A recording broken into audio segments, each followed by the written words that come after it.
अविनाश, सुबह भी हम बात कर रहे थे कि लगातार मंत्रिमंडल विस्तार को लेकर हलचल जो वो जैसे जैसे दिन ढलता जाएगा वैसे वैसे ही हलचल तेज होती जाएगी और अब दोनों ही डिप्टी सीएम को दिल्ली बुलाया गया है। क्या जानकारी भी आपके पास?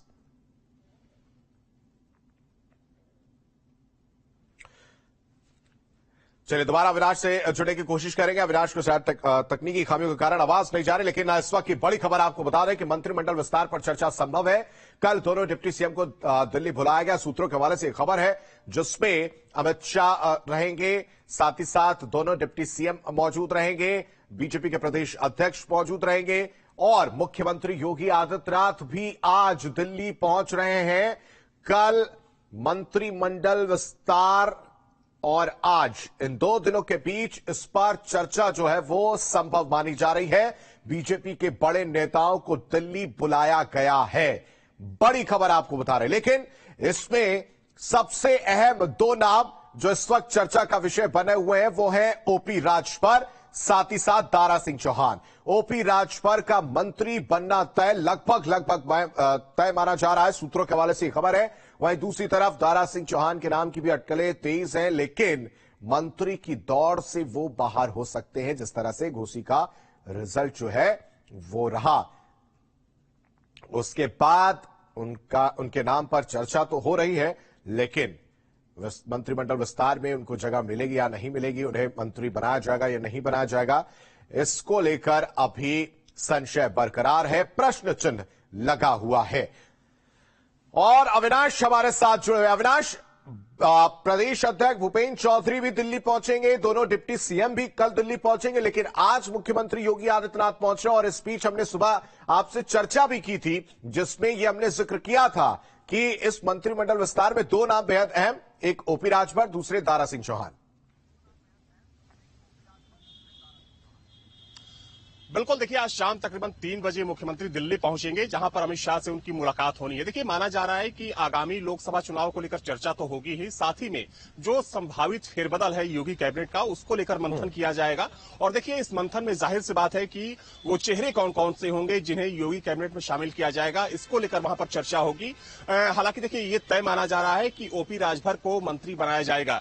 चूंकि ओपी राजभर गठबंधन के साथी है बीजेपी के और पहले से ही इस बात के कयास लगाए जा रहे थे कि अगर मंत्रिमंडल का विस्तार किया जाता है तो ओपी राजभर का कैबिनेट मंत्री बनना बिल्कुल तय है। तो वैसे में एक नाम तो बिल्कुल क्लियर है कि एक नाम ओपी राजभर का होगा, लेकिन जो संशय है वो है दारा सिंह चौहान के नाम पर, क्योंकि घोसी उपचुनाव हारने के बाद कहीं ना कहीं जो दारा सिंह चौहान की क्रेडिबिलिटी है, जो उनका जो प्रभाव है वो कम हुआ है और कहीं ना कहीं मंत्री बनाने को लेकर बीजेपी के अंदर ही दारा सिंह चौहान को लेकर जो विरोधाभास है वो साफ तौर पर देखा जा रहा है। तो दारा सिंह चौहान के लिए झटका होगा, क्योंकि जब उन्होंने समाजवादी पार्टी छोड़ बीजेपी का दामन थामा था और वहां पर उपचुनाव हुआ तो ये भी तय माना जा रहा था कि अगर दारा सिंह चौहान चुनाव जीतते हैं तो कैबिनेट विस्तार में ओपी राजभर के साथ दारा सिंह चौहान का भी कैबिनेट मंत्री बनना तय है। लेकिन अब चूंकि दारा सिंह चौहान को लेकर कह सकते हैं कि अभी कुछ भी कहना ठीक नहीं होगा, यह भी माना जा रहा है कि दारा सिंह चौहान संभवतः मंत्री बनने की दौड़ से बाहर हो चुके हैं।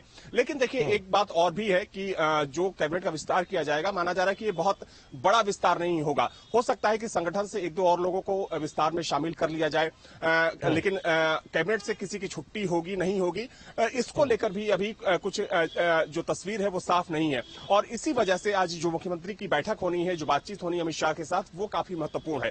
देखिए मुख्यमंत्री के अलावा भी जो दोनों डिप्टी सीएम हैं उनको कल बुलाया गया है दिल्ली और उनकी भी मुलाकात होनी है। प्रदेश अध्यक्ष भूपेंद्र चौधरी को बुलाया गया है।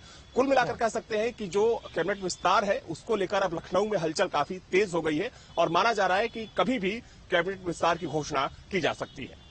अविनाश, इस तस्वीर को जरा इस तरह से समझा जाए कि विस्तार को लेकर क्या 1 से 2 दिन या 3 दिन लग सकते हैं, क्योंकि कल सबको बुलाया गया तो ये भी उम्मीद जता जा रही है कि शाम तक विस्तार हो सके।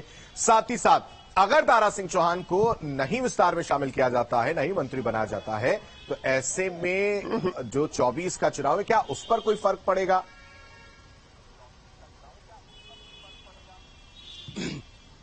देखिए, जाहिर तौर पर चूंकि जब भी इस सरकार में कोई बदलाव किया जाता है तो वो संगठन की सहमति से किया जाता है और उसके लिए जो तमाम समीकरण होते हैं, पहले समीकरण देखे जाते हैं। चाहे हम जो गठबंधन की पार्टियां होती हैं उनको भी देखना पड़ता है, जो जातिगत समीकरण होते हैं, जो क्षेत्रीय समीकरण होते हैं, तो इन सारे समीकरणों को ध्यान में रखकर ही कभी भी जो कैबिनेट का विस्तार है वो किया जाता है। हालांकि देखिए, इस बात की सूचना है कि जो अभी कैबिनेट का विस्तार होने वाला है वो बहुत बड़ा विस्तार नहीं होगा। अगर ओपी राजभर के अलावा किसी और को मंत्री बनाया जाता है तो हो सकता है कि वो संगठन के किसी पुराने व्यक्ति को, जो बीजेपी की कोर काडर का व्यक्ति होगा, जिसने पार्टी की सेवा पिछले कई सालों से की है, उसको शामिल किया जा सकता है। तो जाहिर सी बात है कि आगामी लोकसभा चुनाव को ध्यान में रखकर ही विस्तार किया जाएगा। चूंकि अगर हम ओपी राजभर की बात करें तो देखिए, ओपी राजभर पिछले कुछ सालों में पूर्वांचल में काफी प्रभावी हुए हैं और एक चूंकि ओबीसी वोट बैंक की पॉलिटिक्स करते हैं, खासतौर पर जो राजभर वोट बैंक है, और दावा भी करते हैं कि प्रदेश की कई सीटों पर, चाहे लोकसभा की सीट हो या फिर विधानसभा की सीट हो, उस पर राजभर वोट बैंक कहीं ना कहीं एक प्रभावी फैक्टर के रूप में काम करता है। तो जाहिर सी बात है कि राजभर वोट बैंक को अपने साथ मजबूती के साथ खड़ा करने के लिए बीजेपी ओपी राजभर को कैबिनेट मंत्री बनाने जा रही है और अगर किसी और चेहरे को शामिल किया जाता है तो उसके लिए भी जो तमाम समीकरण होंगे, चाहे उस जातिगत समीकरण, बिल्कुल अविनाश, समीकरणों को ध्यान में रखकर ही कहीं ना कहीं ये फैसला लिया जाएगा। फिलहाल तमाम जानकारी देने के लिए आपका बेहद शुक्रिया। नजर बना कर रखिए, आगे भी आपसे अपडेट लेंगे। फिलहाल